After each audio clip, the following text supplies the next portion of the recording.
এমনও হয়েছে যে তাদেরকে লোকজন তাড়া করেছে। এসএমসির যেটা বিগেস্ট অ্যাচিভমেন্ট যে এটাকে আসলে প্রতিটা মানে দোকানে অ্যাভেলেবল করে। আমাদের যে আয় উপার্জন সেটা কিন্তু আমরা আসলে মানুষের কল্যাণে আবার ব্যয় করি, আমাদের কনজিউমারদের নকল পণ্য থেকে দূরে রাখতে পারি। সামাজিক বিপণনই আমাদের আসলে bread and butter, it's in our blood.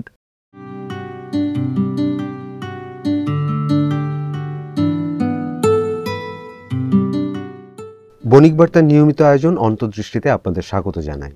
স্বাধীনতার পর বাংলাদেশের জনস্বাস্থ্য ও পরিবার পরিকল্পনা খাতের যে দীর্ঘ সংগ্রাম, তার মাঝেই নীরবে পরিবর্তনের গল্প লিখে এসেছে সোশ্যাল মার্কেটিং বা সামাজিক বিপণন।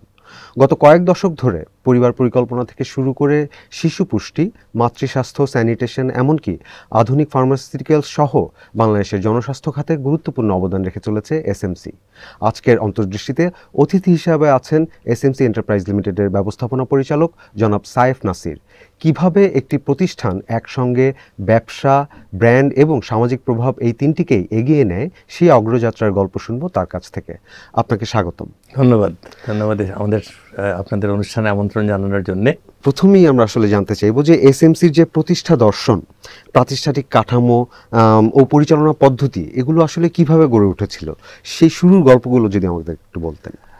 গল্পটা শুরু খুব ছোট পরিসরে।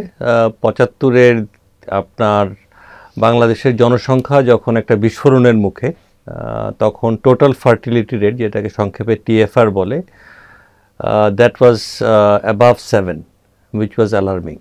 So এটাকে to bring it under control, USAID funded একটা ছোট project, FPSMP, family planning social marketing project, এই নামেই আসলে কার্যক্রমটা শুরু হয়।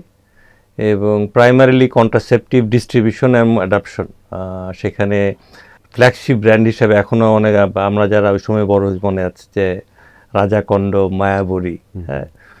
সো সেইখান দিয়েই আসলে সেই দুটো পণ্য দিয়েই যাত্রা শুরু। তবে আসলে যেটা অন্তর্নিহিত বা কি বলবো, যে ইন্ট্রিনজিক যে গোলটা ছিল, সেটা হচ্ছে যে জনমানুষের জীবনের মানের সার্বিক উন্নয়ন। So from that perspective the whole initiative started. এবং সোশ্যাল মার্কেটিংয়ের যেটা মূল মন্ত্র, যে বিহেভিয়ার চেঞ্জ, মানুষের এই পরিবর্তন আনার জন্য যে কমিউনিকেশন প্রয়োজন, বিসিসি যেটাকে সংক্ষেপে বলা হয়, বিহেভিয়ার চেঞ্জ কমিউনিকেশন, সেটার উপরে ভর করেই কিন্তু এসএমসির সমস্ত কার্যক্রম ওখান থেকে শুরু। এবং আজ ধরেন 50 বছর পরে আজকেও কিন্তু আমরা সেই জিনিসটাই কন্টিনিউ করে যাচ্ছি। সো আমাদের যে মূল কি বলবো, যে চালিকা শক্তি, সেটা হচ্ছে যে আমরা যা কিছুই করি না কেন, সেটা যেন মানুষের জীবনের সার্বিক মান উন্নয়নে একটা ইনফ্লুয়েন্স রাখে বা প্রভাব ফেলে।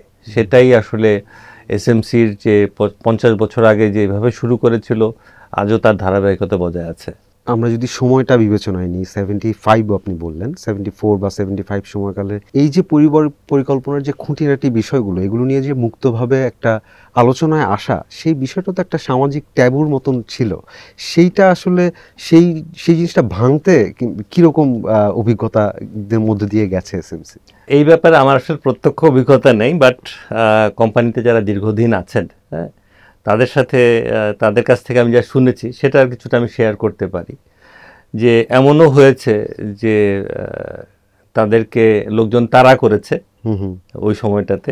আচ্ছা, হ্যাঁ, দোকানে পণ্য নিয়ে গেলে কথা বলতে চায়নি, বা যে দোকানে আসা নিষেধ। তো সেখান থেকে আজকে আপনি যখন দেখবেন যে কোনো ফার্মেসিতে গেলে আমাদের পণ্যগুলো, কন্ট্রাসেপটিভ কন্ডোমই হোক বা পিলই হোক, ইটস ক্লিয়ার, মানে ক্লিয়ারলি ভিজিবল। ওই সময় তো মুদির দোকানেও পাওয়া যেত। না না না, আচ্ছা, তখন মানে এমনকি ফার্মেসিতে প্লেস করার জন্য অনেক কসরত করতে হতো। হ্যাঁ, এইসব গল্প বললে অনেক লম্বা হবে। বা জিনিসটা যেটা হয়েছে যে আসলে ওই সময় যারা আমাদের সহকর্মী ছিলেন, এবং তাদের মধ্যে এখনও অনেকে কোম্পানিতে কর্মরত আছেন, তাদের কাছ থেকে যেটা আমি শুনেছি, তাদের মানে প্রত্যক্ষ অভিজ্ঞতা, সেটা হচ্ছে যে দে ওয়ার সো কমিটেড যে আমরা আসলে we will make this happen, because this is essential for the overall prosperity of the country, Right. দেশের সমৃদ্ধ দেশ গড়ার জন্য আসলে ওনাদের যে কি বলবো যে আনওয়েভারিং কমিটমেন্ট, জি তার উপরে ভর করেই কিন্তু ওনারা যে সমস্ত সামাজিক যে প্রতিবন্ধকতা বা তাদের এমনকি তাদের ব্যক্তিগত নিরাপত্তার যে ঝুঁকি, সেগুলোকেও কিন্তু ওনারা মানে কংগ্রিজেন্সে না নিয়ে যে পারসিস্টেন্স গত 50 বছরে এসছে, তার ফল কিন্তু এখন আমরা দেখতে পাচ্ছি যে টোটাল ফার্টিলিটি একটু আগে যেটা বলছিলাম আমি, এখন কিন্তু এটা 2-এর কাছাকাছি চলে এসছে। সো 7 থেকে 2-এ আসা এটা কিন্তু বিগ অ্যাচিভমেন্ট। সো এই this number actually tells the story যে আসলে এই যে ট্রান্সফরমেশনটা, এবং এর মূলে কিন্তু সেই যেটা বলেছিলাম বিহেভিয়ার চেঞ্জ, কমিউনিকেশন, মানুষকে সাথে মিশে তাকে বোঝানো, তার সাথে মিশে যে আসলে আপনার জন্য এটা ভালো, এই জিনিসটা আমরা এতদিনে কিছুটা হলেও মানে we have long way to go, but we have come a long way. পরিবার পরিকল্পনার যে কর্মসূচি দিয়ে যে শুরু করলেন, তারপরে ধীরে ধীরে এসএমসি বৃহত্তর জনস্বাস্থ্য উদ্যোগে পরিণত হয়েছে। এই রূপান্তরের পেছনে কি কি বড় সিদ্ধান্ত ও অভিজ্ঞতা কাজ করেছে? প্রথমে যেটা বলেছিলাম যে আসলে আমাদের যে কোর ফিলোসফি, সেটা হচ্ছে যে মানুষের সার্বিক মানের জীবন উন্নয়ন। দেখেন আমরা 75-এ শুরু করলাম জনসংখ্যা নিয়ন্ত্রণ নিয়ে কাজ। 80-র দশকের মাঝামাঝি এসে দেখা গেল যে ডায়রিয়া বাংলাদেশে একটা মহামারী হিসাবে অনেক মানুষের জীবন হানি হচ্ছে। সো এইটাকে শিশুদের, শিশু বলেন, মানে শিশু তো ছিলই, মানে শিশুর কথার জন্য বলছেন যে আমাদের একটা ট্যাগলাইন ছিল 1000 শিশুর জীবন বাঁচায়, এসএমসি রোড স্যালাইন। এইটা মানে অনেক পরিচিত একটা বিজ্ঞাপন। বাট ওভারঅল যেটা ছিল যে দেখেন এই যে মানে এটাও কিন্তু আরেকটা বিগ কি বলবো যে স্টেপিং স্টোন, যেখানে আমরা তখন ডায়রিয়ার যে মহামারী সেটাকে বা নিয়ন্ত্রণে আনার জন্যে এসএমসির যে উদ্যোগটা, সেটা ছিল ওর স্যালাইন। তখন কিন্তু আপনাকে ওই যে আপনার টিভিতে অ্যাড আমাদের যদি খেয়াল করে থাকেন, যে মনে থাকে অনেকে যে এক মুঠ গুড়, 1 চিমটি লবণ, আধা 1 জগ পানিতে ঘুটা, রাইট? সো সেটা কিন্তু আসলে এক নাম্বার হচ্ছে যে এটার মিক্সিংয়ের অনেক রকম সমস্যা হতে পারতো, এবং এটা সব যে উপাদানগুলো সবসময় আপনার অ্যাভেলেবল নাও থাকতে পারে।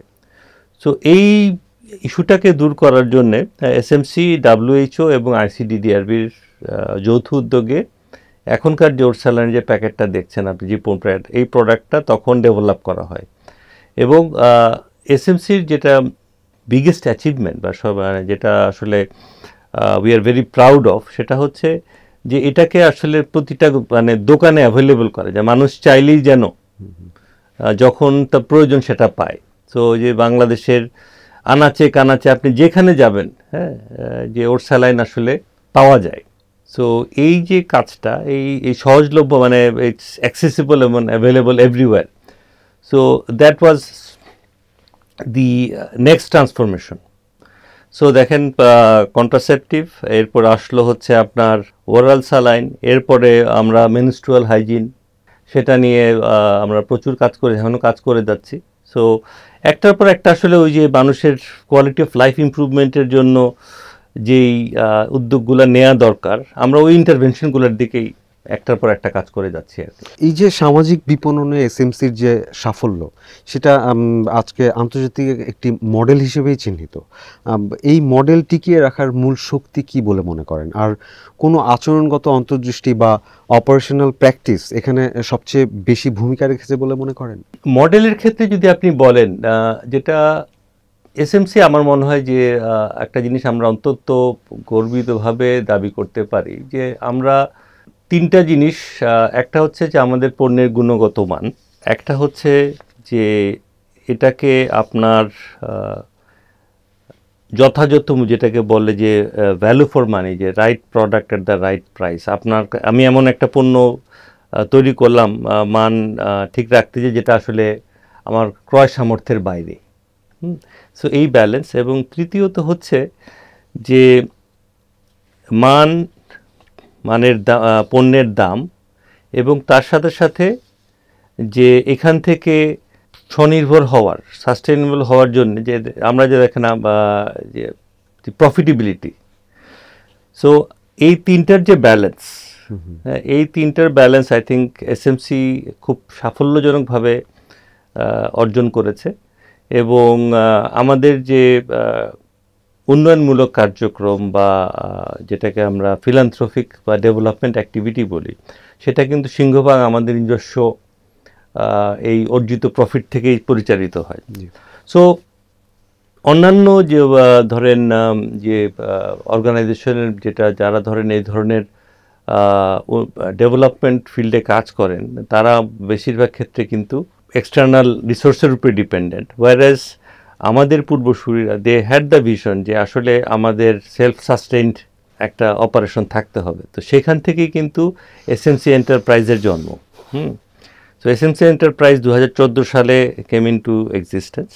সো এসএমসি এন্টারপ্রাইজের থেকেই আমরা আমাদের যে জনকল্যাণমূলক যত কাজ করি সেটার যে রিসোর্স প্রয়োজন সেটা কিন্তু আমরা মোটামুটি ইন্টারনালি জেনারেট করি।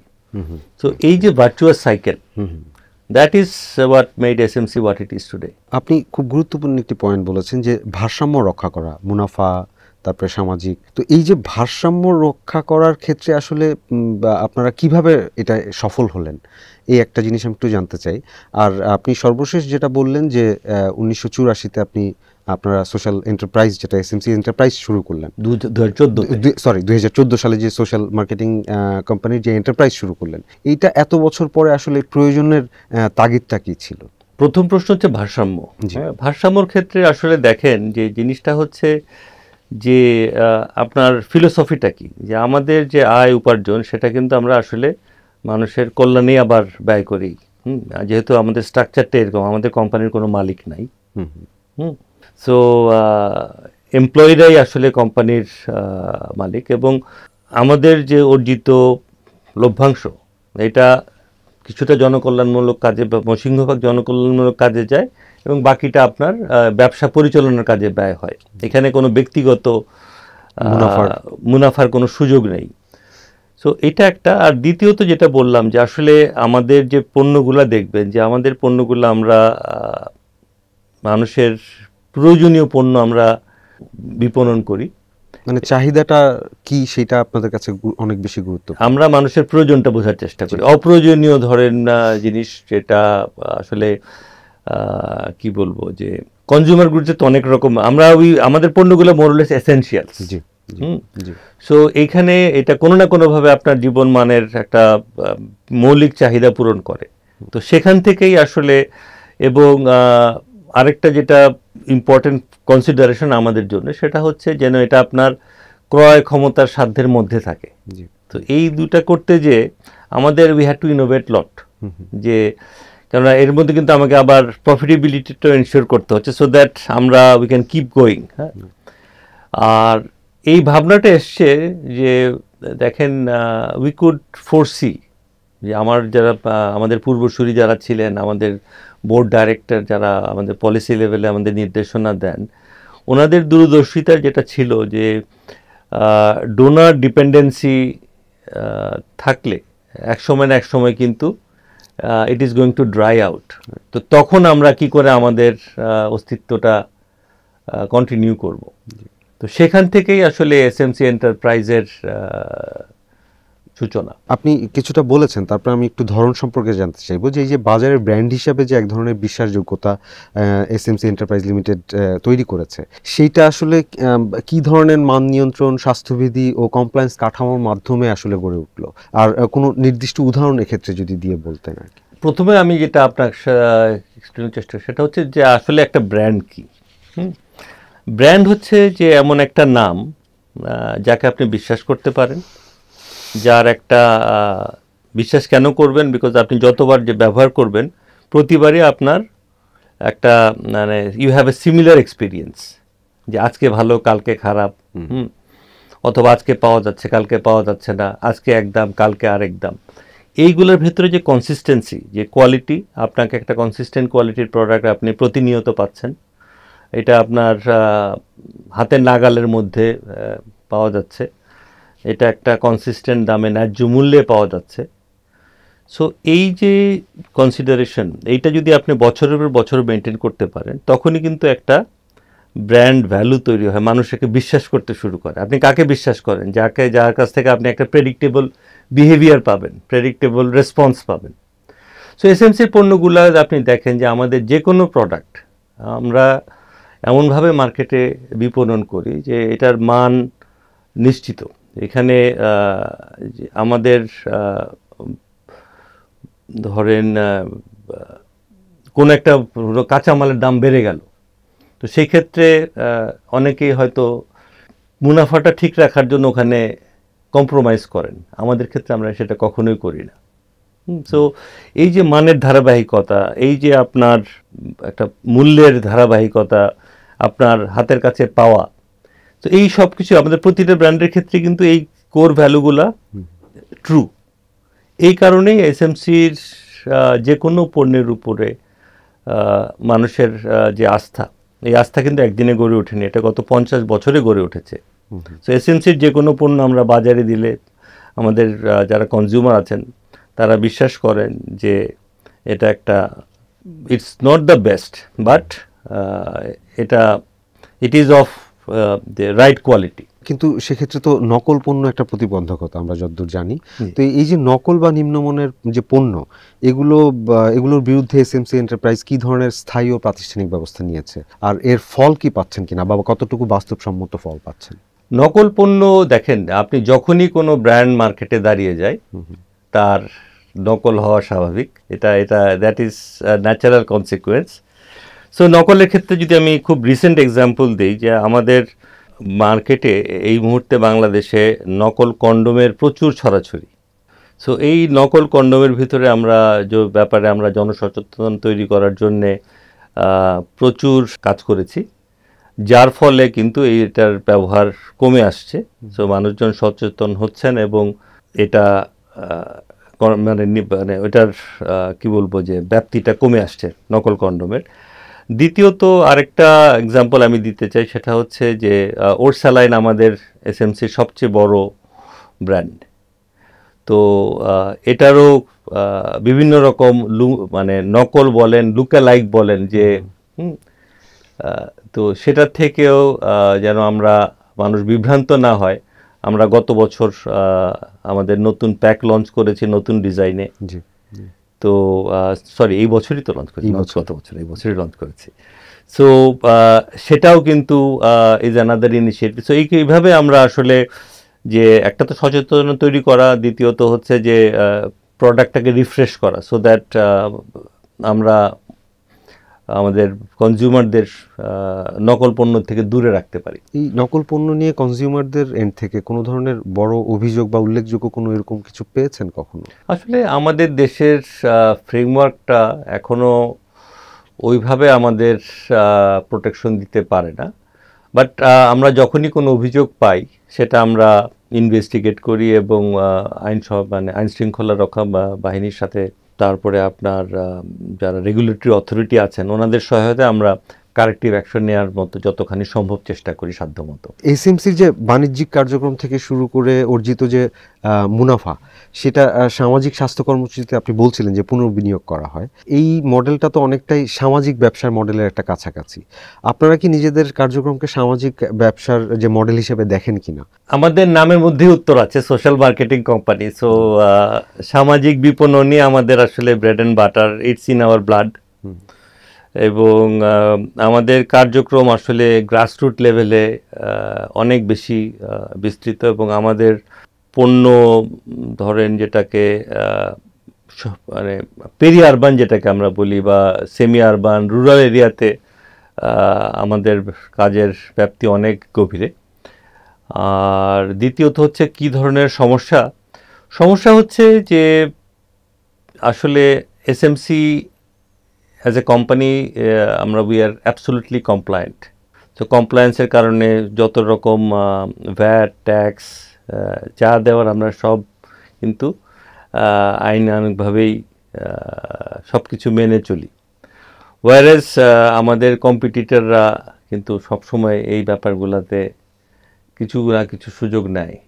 তো যার ফলে আমরা উই আর কম্পিটিং অন অসম প্রতিযোগিতার সম্মুখীন আমরা। বাট আমাদের যেহেতু উদ্দেশ্য একটু আলাদা, যে তো সেই হিসাবে আমাদের আমরা এখনো নেক টু নেক কম্পিটিশন করে টিকে আছে, এবং আমাদের যে ক্যাটাগরিগুলোতে আমরা অপারেট করি প্রতিটা ক্যাটাগরিতে কিন্তু টপ 5টা ব্র্যান্ডের মধ্যে একটা আমাদের আছে। So the result speaks for itself, যে আমরা আমাদের পণ্যের মান, তার সহজলভ্যতা, তার অ্যাফোর্ডেবল প্রাইস, এই কম্বিনেশনে ভোক্তারা আমাদের পণ্য বেছে নিচ্ছেন। সো আই উড সে যে so far so good, and we are trying to be better. আপনার শিক্ষা, পেশাগত অভিজ্ঞতা এবং নেতৃত্বের যে ধরন, তাই এসএমসি এন্টারপ্রাইজ লিমিটেডের আধুনিকায়ন, কৌশলগত সিদ্ধান্ত, অপারেশনাল দক্ষতায় কিভাবে প্রভাব ফেলছে সেটা আপনি নিজে আসলে কিভাবে মূল্যায়ন করেন? আমি এসএমসিতে জয়েন করেছি 2 বছর আগে, 2 বছর 1 মাস। সো এই এসএমসিতে জয়েন করার আগে আমি বিভিন্ন দেশে এবং দেশের বাইরে কাজ করেছি, এবং আমার অভিজ্ঞতা মূলত হচ্ছে কমার্শিয়াল ডোমেইনে। আর এসএমসি যেভাবে অপারেট করে এটা আসলে very different from the commercial world. মানে প্রচলিত যে বাণিজ্যিক ধারা তার থেকে ভিন্ন। জি, প্রচলিত বাণিজ্যিক ধারার সাথে এসএমসির যে বিজনেস মডেল, এই দুটার যে সিনার্জি তৈরি করা, এইটাই আসলে আমি করার চেষ্টা করছি, এবং it is a tough job. আপনি যে সামাজিক বিপণনের যে খাতটি এবং সামাজিক বিপণনের মাধ্যমে আপনাদের যে খাতটি জনস্বাস্থ্য, সেই জায়গার কোনো প্রতিবন্ধকতা বা কোনো চ্যালেঞ্জ নিয়ে আপনি আমাদের নীতি নির্ধারক বা আমাদের পাঠক দর্শকদের উদ্দেশ্যে কিছু বলতে চান কিনা? একটা কথা আমি বলতে চাই যে এসএমসির পণ্য আপনি যখনই ব্যবহার করছেন আপনি জানবেন যে আপনি প্রথমত আপনি সঠিক মানের পণ্যটি পাচ্ছেন। দ্বিতীয়ত হচ্ছে যে এই পণ্য কিন্তু এই পণ্যের যে লভ্যাংশ সেটা দেশের জনমানুষের কল্যাণেই ব্যয় হবে। সো আপনারা এসএমসির পণ্য যত ব্যবহার করবেন তত কিন্তু আমাদের যে মূল উদ্দেশ্য সমৃদ্ধ বাংলাদেশ গড়া, মানুষের জীবনমানের উন্নয়ন করা, সেই যে মহৎ উদ্দেশ্য সেটার আপনারা অংশীদার হবেন। আপনাকে অসংখ্য ধন্যবাদ বণিক বার্তাকে সময় দেওয়ার জন্য। ধন্যবাদ। পাঠক দর্শক, আমরা আমাদের আজকের আয়োজনে একটি নির্দিষ্ট খাত নিয়ে আলোচনা করলাম। আমাদের এই আলোচনার উদ্দেশ্য একটি খাত সম্পর্কে সামগ্রিক প্রাসঙ্গিক বিষয়গুলো উপস্থাপন করা। আগামীতে নতুন খাত নিয়ে আপনাদের সামনে হাজির হব। সেই পর্যন্ত সবাইকে বিদায় জানাচ্ছি। ধন্যবাদ।